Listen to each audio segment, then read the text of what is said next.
بسم الله الرحمن الرحيم. هنبدأ الفطار بتاعنا النهارده يا جماعة، عشان رايحة لدكتور القلب كمان شوية.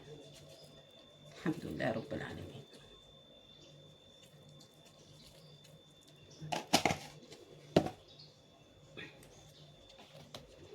وادي الخل اهو. بصوا يا جماعة،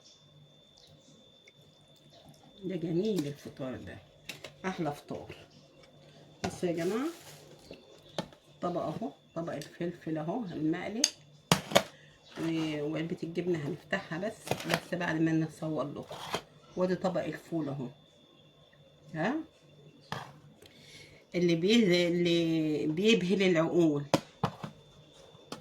ها، الحمد لله. وطبق المخلل اللي زي العسل، والله يستاهل بقكم الفطار الحلو ده. حطوا له لايك واشتراك، ها يا جماعه، وباذن الله كده تبقوا دايما كده في ظهري كده ساندني باذن الله. وطبق الفول اهو اللي زي العسل اهو، ماشي. وطبق الشطه اهو الرومي، بسم الله ما شاء الله اهو يا جماعه. اهي بنت عملته اهو في حامي على رومي. وطبق المخلل اهو،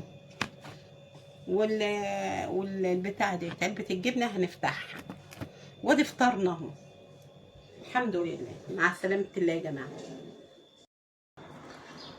بصوا يا جماعة، بصوا عشق، يا لهوي على الجمال. بصوا يا جماعة، بصوا الخل بالملح ببقية الزيت بتاعه، تقولوا عسل نحل يا جماعة، تستاهل بقكم. تعالوا كلوا معايا بقى، واعملوها بالطريقة دي.